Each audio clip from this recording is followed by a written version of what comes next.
my kitchen. My name is Rabbi Finn and you are here for another Bereishit Bites from Cornbread and Elsha United Synagogue. We are heading towards the end of the book of Bereishit, and so far every week we have managed to find a recipe to go along with that week's Torah portion, and this week is no different, and I'll explain which recipe we're going to be doing slightly later on. Let's just have a look at this week's portion. This week's portion is called Miketz. It is a brilliant story. It starts off with Paro, the king of Egypt, having these two really weird dreams. In the first dream, he dreams of 7 thin cows devouring 7 fat cows and not putting on any weight.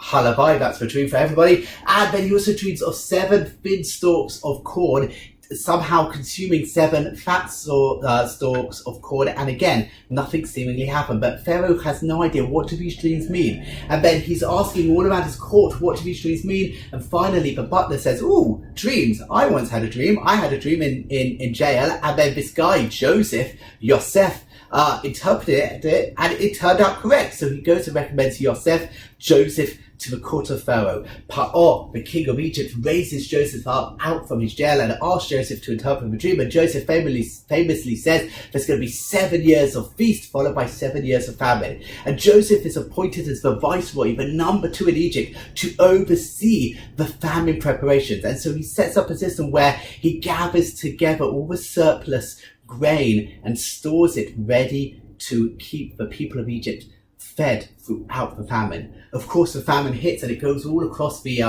Middle East and the near regions, and we're told that the children of Jacob are going hungry, so they go down to Egypt to buy some grain. They meet the viceroy of Egypt, Joseph, but they don't know that this is Joseph because he's got a different name at the moment, Safnat Paneach, and they don't recognize him, but Joseph recognizes them, and he sets in chain a set of events in order to capture his brother Benjamin, to test the brothers whether or not they would be willing to sacrifice another son of Rachel, or if they'd learnt their lesson, setting the scene beautifully for next week's showdown between Joseph and Judah in Parshat Vayigash. Before I share with you what we're cooking, let me share with you a brief idea. If we look at the beginning of this week's Torah portion, something fascinating happens.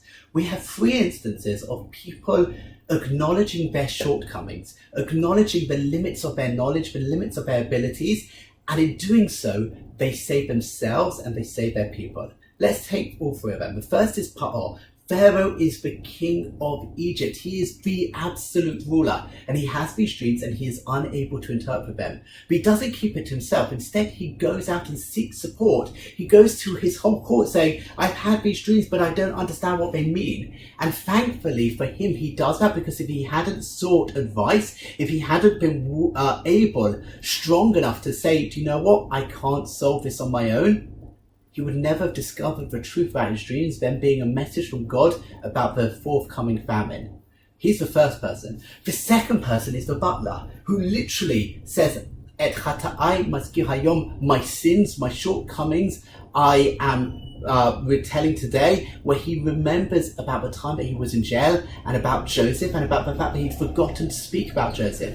And if the butler had just kept stum, Joseph would never have been released, Pharaoh would never have had his dreams interpreted, and Egypt would have gone down the pan like everywhere else, because they wouldn't have predicted or seen this famine was coming. And the final person, surprisingly enough, is actually Joseph, because when Pharaoh tells him the dream, Joseph says, "I can't interpret these. Any interpretation I give is going to be coming from God." Joseph could have said, "You know what? It's all me. I'm going to give you an interpretation. It's going to be all from me, Joseph. I am the greatest thing and the greatest dream interpreter to ever exist." But instead he says, he's humble, and he says, actually, it's from God.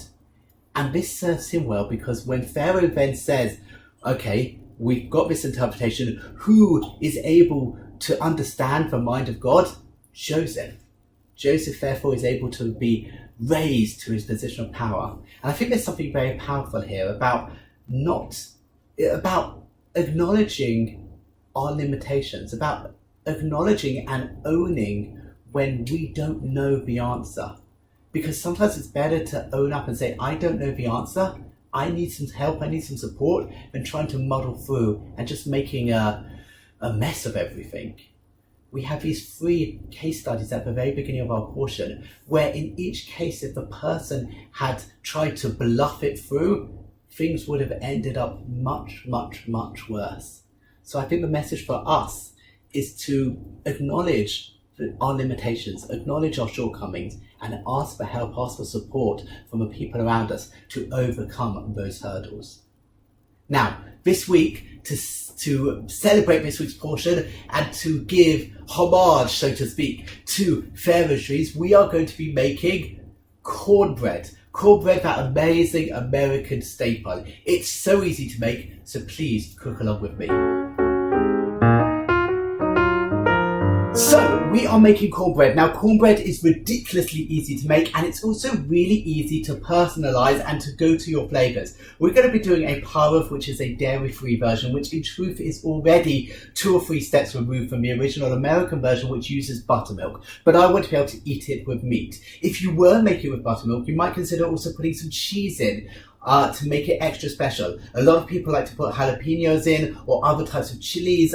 Some people like to put corn kernels into the mix. This is a basic mix. It's slightly sweet. Again, if you find it too sweet, just reduce the sugar. If you want to sweeten more cake-like bread, then add even more sugar. One thing I should add, this is not a bread as you know it. It is not going to be like a challah or a loaf of bread. This is more like a cake, but it's just called cornbread, and it goes really nicely with some meat that packs some punch, so some chili or some pulled beef. So let's get started. This is a 1 bowl recipe, and we're going to be using cups. The cups I'm using are the cups that you can buy in a British supermarket, cup measurement sizes. So 1 cup of self-raising flour. Now, because this is cornbread, we're going to be using cornmeal. You can get different types of cornmeal, but I'm going for the very fine one. The coarse one will give it a slightly different texture. Each to their own. I personally prefer fine cornmeal. So again, 1 cup of fine cornmeal into the mix. And this is going to give it that beautiful golden yellow colour, as well as the interesting flavour and taste that comes with it. So into the mix, we are now going to add 1/4 cup of white sugar. And this is a point where you might decide, okay, that sounds like too much sugar, or that doesn't sound like enough sugar, and you might decide to play with it. I want to add 1 teaspoon of baking powder, just to give it even more rise, and 1 teaspoon of salt, just to help balance the flavours out. And that is our dry ingredients. It's as simple as that. Give it a mix. So you've got your cup of flour, self-raising. You've got your cup of cornmeal. You've got 1/4 cup of sugar, teaspoon of baking powder, and teaspoon of salt. Give it a really good mix. Make sure there's not many lumps in there. Now, add in the wet ingredients. So it's going to be 1/4 cup of oil. Use sunflower oil. I think olive oil, if you were to use that, would be overpowering. So a neutral oil like sunflower oil, or a plain vegetable oil. 1/4 cup, in fact, just give it a tiny splash more than 1/4, because this will help keep it moist. 1 cup of water. Thankfully, it's also one of those really quite easy to remember recipes. And finally, 1 cracked egg. Once you've put all of your ingredients in, give it a really good mix so it is all combined. This mixing will take what? Under a minute? This whole recipe is a 2-minute in total recipe. It's the perfect emergency dish. I don't know about you, but back in the days when we were able to have guests, I would always be struggling, thinking, oh, have I made enough? Have I made enough? Have I made enough? And I would want an emergency dish. This is the perfect emergency dish. You put it on the table, people think, ooh, that looks a bit different. You say it's cornbread and you get kudos points for that. You can turn this into muffins, or you can turn this, as I'm doing, into one cake itself. So, give it a mix. Let me just show you what it looks like. That is the colour. You can see a beautiful golden yellow colour. This is going to taste absolutely amazing. Get your tin. I'm using a 9 by 9 square cake tin. You can easily use a 9-inch round cake tin or an 8-inch round cake tin. Depends on how thick you want it to be. This in a 9 by 9 will be fine. And I've got my oven, and my oven has been heating up to 180 degrees Celsius, so that when I put it in, it will start cooking immediately. So simply pour in the mixture get every last drop of it, because seeing as you've not spent that much time bringing it together, you want to make sure that you get every single bit in. There it is, into my tin. Make sure it just goes to all the edges. How easy was that? I'm going to put this in the oven for 20 minutes. It should get beautiful, crusty on the top and be nice and moist underneath.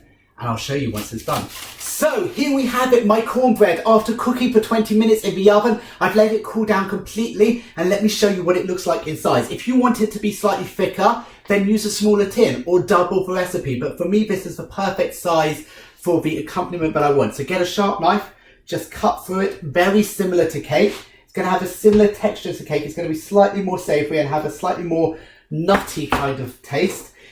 And here you go. This is it. My cornbread. Make it this Shabbat to celebrate and to mark this week's Torah portion. Give it a go. Let me know how you get on. Shabbat Shalom.